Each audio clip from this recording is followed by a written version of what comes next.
d'être rempli de l'Esprit de Dieu et pourtant te sentir spirituellement faible? Comme si quelque chose en toi n'était pas pleinement connecté au flux du ciel. Dans le message d'aujourd'hui, nous allons explorer une lutte que beaucoup de croyants vivent en silence, mais expriment rarement ouvertement.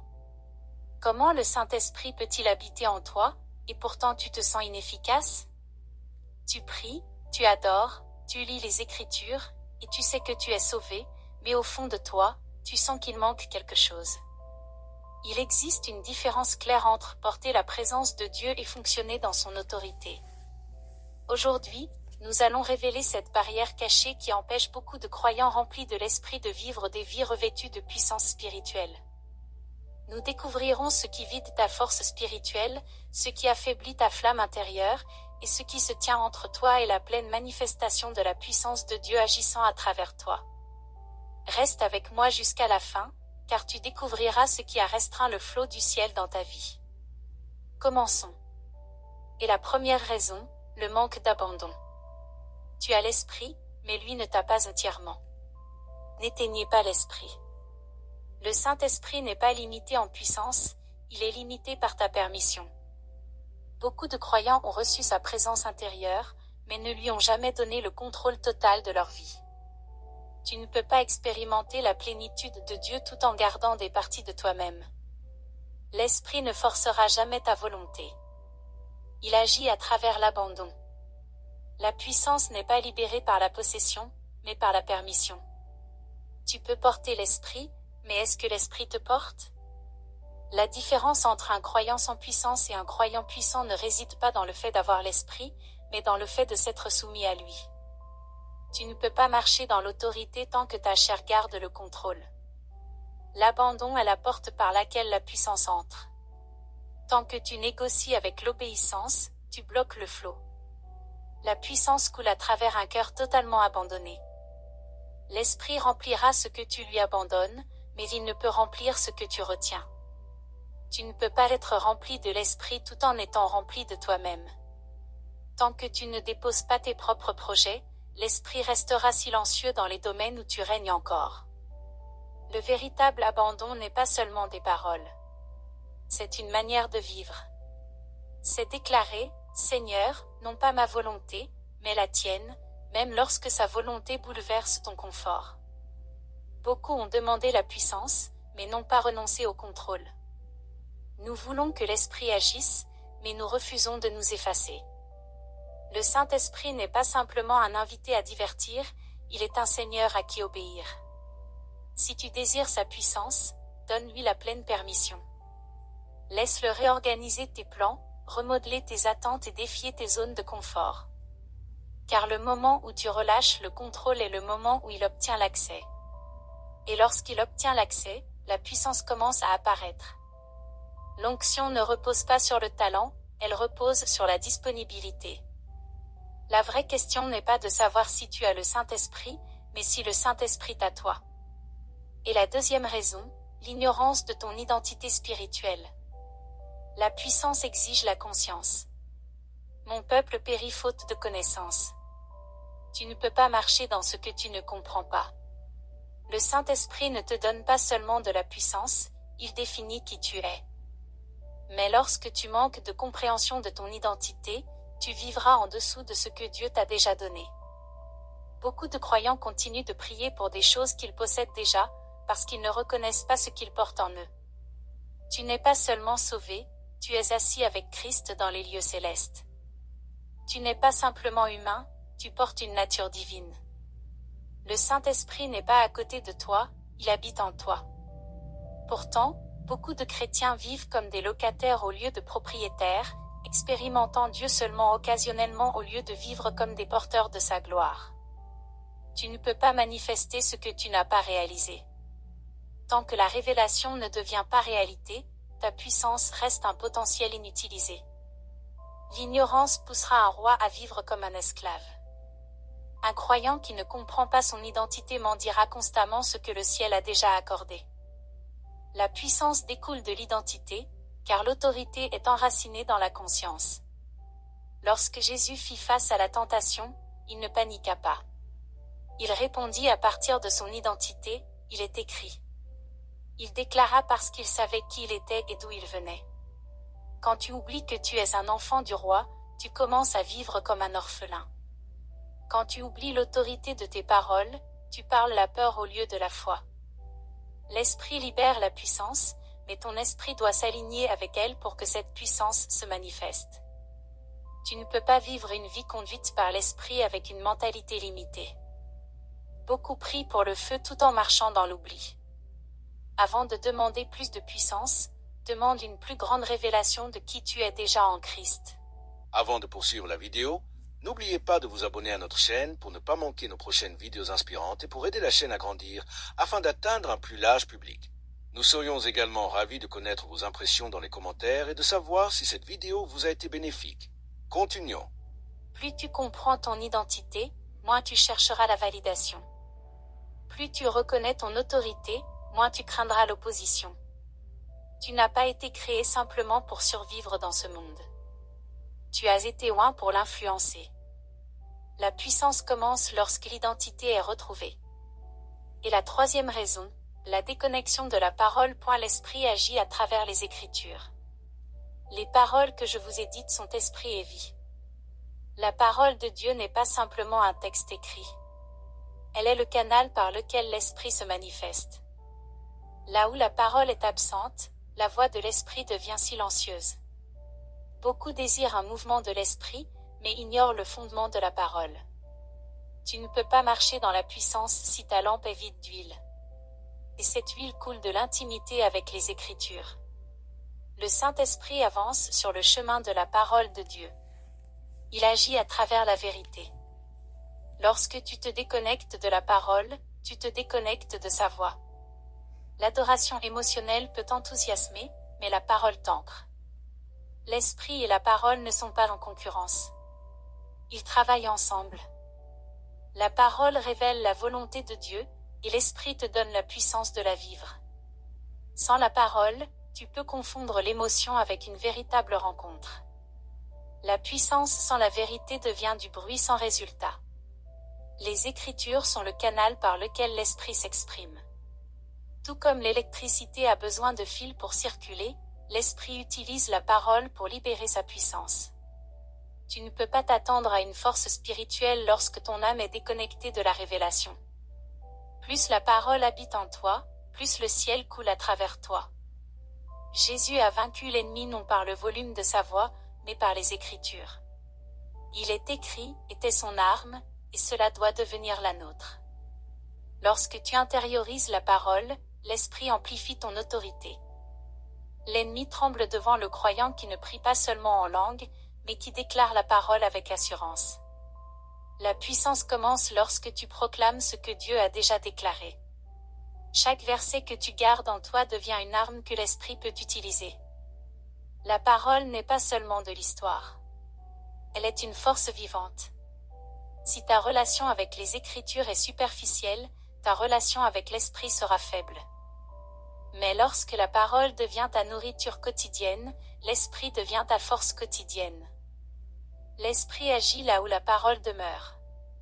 Si tu veux voir la puissance de Dieu couler à travers ta vie, plante profondément sa parole en toi jusqu'à ce que la vérité devienne ton instinct et que les Écritures deviennent ta première réaction.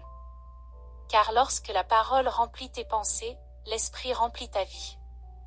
Et là où l'esprit remplit, la puissance déborde.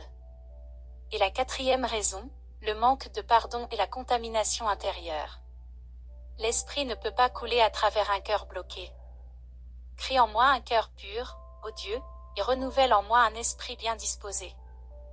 Le Saint-Esprit habite dans la pureté, non dans la perfection. La puissance ne peut pas circuler à travers des canaux pollués. Tu peux être loin mais limité, doué mais restreint, présent dans la maison de Dieu mais déconnecté de son mouvement, simplement parce que ton cœur porte ce avec quoi le ciel ne peut demeurer. L'Esprit de Dieu est comme une rivière pure et vivante, coulant sans cesse et donnant la vie. Mais lorsque les chemins de ton âme sont remplis d'amertume, d'offense, de jalousie, d'orgueil ou de manque de pardon, cette rivière est bloquée. Et une rivière bloquée produit la corruption, non la vie. Tu peux louer Dieu extérieurement tout en gardant du ressentiment intérieurement. Mais l'esprit ne se meut pas sur un terrain divisé. Il ne peut pas donner de puissance à ce qui est lié par la douleur. Beaucoup de croyants ne manquent pas de l'esprit. Ils manquent de flux spirituel. Ils ont emprisonné la puissance en eux parce que leur cœur est rempli de ce qu'ils refusent de relâcher. C'est pourquoi David n'a pas demandé plus d'onction, mais un cœur pur. Il comprenait que la puissance se maintient non par la performance, mais par la pureté. Dieu peut oindre un vase humble, mais pas un esprit endurci. Un vase pollué ne peut porter l'huile sainte. Lorsque tu pardonnes, tu n'excuses pas le mal. Tu libères ton esprit.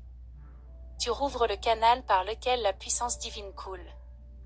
Le pardon n'est pas une émotion. C'est une décision. C'est choisir la liberté plutôt que l'esclavage, la guérison plutôt que l'amertume.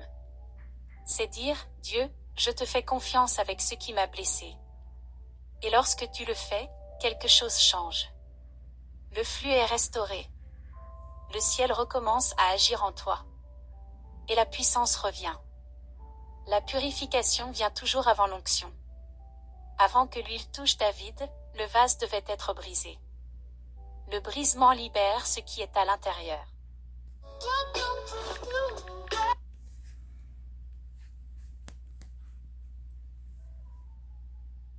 Le brisement libère ce qui est à l'intérieur.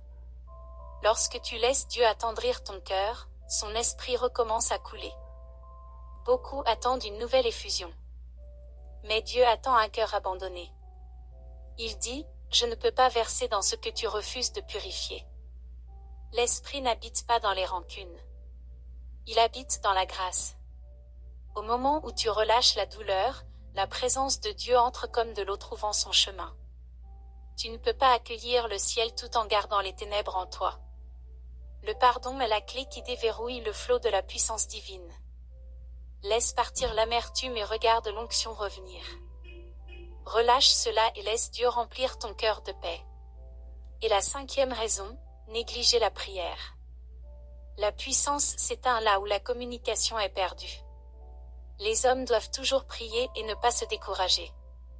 La prière n'est pas un rituel. C'est la ligne de vie de l'esprit. C'est la conversation continue entre ton esprit et l'esprit de Dieu. Lorsque la prière faiblit, la puissance faiblit. Lorsque la communication cesse, la connexion disparaît. Et lorsque la connexion disparaît, l'autorité s'efface. Beaucoup de croyants vivent sans puissance, non parce que l'esprit les a quittés, mais parce qu'ils ont cessé de marcher avec lui. Tu ne peux pas rester déconnecté et espérer malgré tout un flux divin. La prière n'est pas facultative. Elle est essentielle. De même que ton corps ne peut survivre sans air, ton esprit ne peut survivre sans prière. Le Saint-Esprit n'agit pas au hasard. Il agit à travers la relation, à travers l'intimité, à travers la constance. Lorsque tu pries, tu n'informes pas Dieu, tu l'invites. La prière n'est pas un fardeau, c'est une entrée. Elle ouvre le ciel dans ta vie quotidienne. Ignorer la prière, c'est comme débrancher la source d'énergie puis se demander pourquoi tout devient sombre. Tu peux avoir tous les éléments, mais sans connexion, rien ne fonctionne.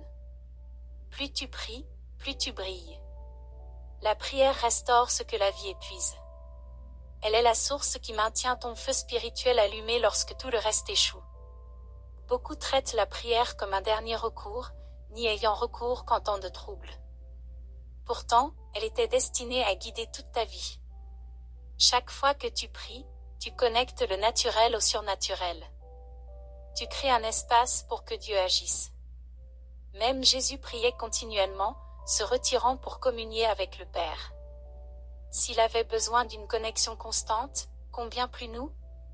La prière n'est pas une question de durée, mais de sincérité.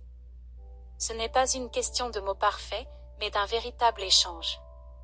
C'est là que l'anxiété devient paix, que la confusion devient clarté, que la peur devient foi. La puissance de l'esprit est entretenue par une communication continue. Lorsque tu pries, tu fortifies ton esprit. Lorsque tu t'arrêtes, ton feu commence à s'éteindre. Un croyant sans prière est comme un soldat sans armes, équipé mais inefficace. Lorsque la prière disparaît, la passion disparaît, et la puissance suit. C'est pourquoi Paul a dit, priez sans cesse. Car la prière garde ton esprit vivant, ta foi active et ta connexion solide. L'ennemi n'a pas peur d'un croyant qui va simplement à l'église. Il craint celui qui prie. Car la prière change ta position. Elle t'élève au-dessus de la peur, t'enracine dans le but, et t'aligne avec le flot du ciel. Alors ne prie pas seulement quand tu as besoin de quelque chose. Prie parce que sans cela, tu ne peux pas fonctionner. Garde la connexion vivante. Garde le feu vivant et ton esprit continuellement fortifié. Lorsque la prière devient ton mode de vie, la puissance devient ton expression naturelle. Et la 6e raison, la complaisance spirituelle. La puissance ne peut survivre dans les zones de confort. Malheur à ceux qui sont à l'aise en Sion. La puissance du Saint-Esprit n'a jamais été destinée à s'installer dans le confort. Elle naît dans le lieu de la consécration. La puissance de l'Esprit est active, vivante et transformatrice. Elle bouge, elle respire, elle change tout ce qu'elle touche.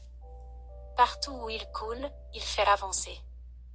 Mais lorsqu'un croyant devient spirituellement immobile, perd sa faim spirituelle et s'installe dans la médiocrité, le feu commence à s'éteindre. La complaisance détruit silencieusement l'onction. Ce n'est pas que l'esprit soit parti, c'est que tu as perdu ton désir pour lui. Tu ne peux pas porter le feu du ciel tout en vivant tiède. L'esprit ne donne pas de puissance à ceux qui embrassent la passivité. Il n'habite pas dans le confort. Il habite dans l'engagement. Chaque réveil spirituel, chaque effusion de puissance divine est née à travers des personnes qui ont refusé de rester confortables. Elles priaient davantage, croyaient plus profondément et obéissaient plus rapidement. Elles ont accepté l'inconfort pour voir la gloire de Dieu révélée. Le Saint-Esprit agit là où il y a de l'attente. Lorsque la faim disparaît, l'activité spirituelle ralentit. L'Esprit répond à la soif. Il remplit ce qui est vide, non ce qui se croit déjà complet. C'est pourquoi Jésus a dit, « Heureux ceux qui ont faim et soif de justice, car ils seront rassasiés. » Tu ne peux pas être rempli lorsque tu es déjà plein de routine, plein d'orgueil, plein d'autosatisfaction. L'esprit est attiré par ceux qui sont désespérés d'avoir davantage. La puissance commence là où le confort se termine. Si tu veux le surnaturel, sors de la superficialité. Si tu veux la transformation, quitte la sécurité de la routine. Tu ne peux pas marcher sur l'eau tout en t'accrochant au bateau. La puissance se manifeste lorsque tu bouges. Quand tu avances par la foi, l'esprit répond. Quand tu oses croire de nouveau, prier de nouveau et t'étendre de nouveau, le feu se rallume. Le réveil ne vient pas au passif. Il vient au persévérant. Chaque fois que tu quittes le confort et poursuis Dieu avec intensité, le ciel répond. Dieu ne cherche pas des personnes parfaites. Il cherche des personnes passionnées. Ceux qui restent confortables ne feront que regarder les miracles, mais ceux qui sont engagés marcheront dedans. Et la 7e raison, le manque d'obéissance. L'Esprit donne de la puissance à ceux qui suivent sa voie. Nous sommes témoins de ces choses, et le Saint-Esprit aussi, que Dieu a donné à ceux qui lui obéissent. La puissance ne réside pas simplement, elle répond à l'obéissance. Le Saint-Esprit conduit, il ne suit pas. Il donne de la puissance à la direction, non à la résistance. Beaucoup de croyants demandent une plus grande onction tout en ignorant ce que Dieu leur a déjà dit de faire. Ils recherchent une nouvelle révélation, mais n'ont pas agi selon la dernière instruction reçue. L'Esprit ne donne pas de puissance à la rébellion. Il donne de la puissance à l'alignement. Tu ne peux pas t'attendre à un partenariat divin tout en t'accrochant à l'entêtement. L'obéissance est le langage d'amour du ciel. Elle relie le potentiel à la manifestation. Chaque acte d'obéissance fait de toi un canal du dessein de Dieu. Quand Dieu dit pardonne et que tu obéis, la puissance coule. Quand il dit parle et que tu parles, la puissance coule. Quand il dit attends et que tu attends, la puissance coule. L'onction grandit dans le terrain de l'obéissance. La percée pour laquelle tu pries attend souvent ta soumission. Pierre n'a vu le miracle qu'après avoir suivi l'instruction de jeter son filet de l'autre côté. La guérison n'est venue que lorsque l'obéissance a rencontré l'instruction.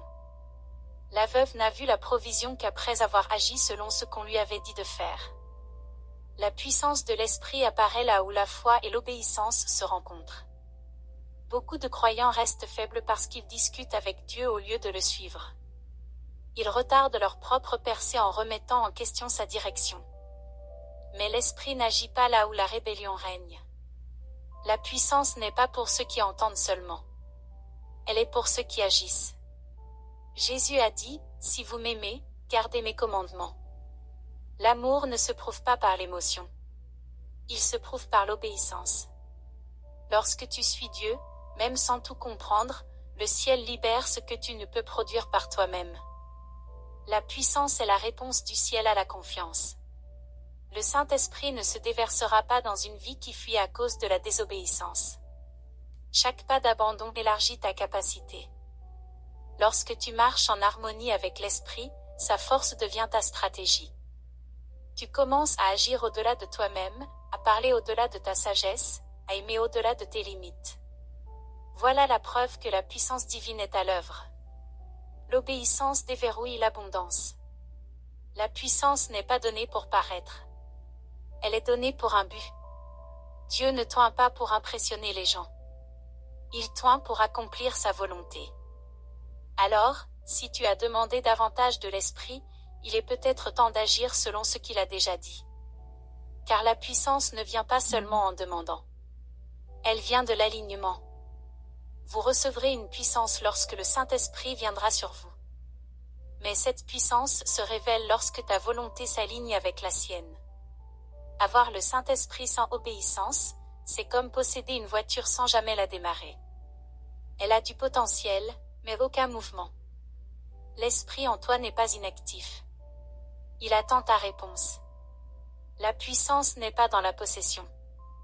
Elle est dans la participation. Lorsque tu t'abandonnes, lorsque tu pries, lorsque tu avances, lorsque tu obéis, il agit. La puissance de Dieu n'attend pas de tomber du ciel. Elle attend de jaillir de l'intérieur de toi. Tu portes déjà la source. Maintenant, deviens le vase. Et à tous ceux qui regardent, si ce message a réveillé votre esprit, ne laissez pas cela s'arrêter ici.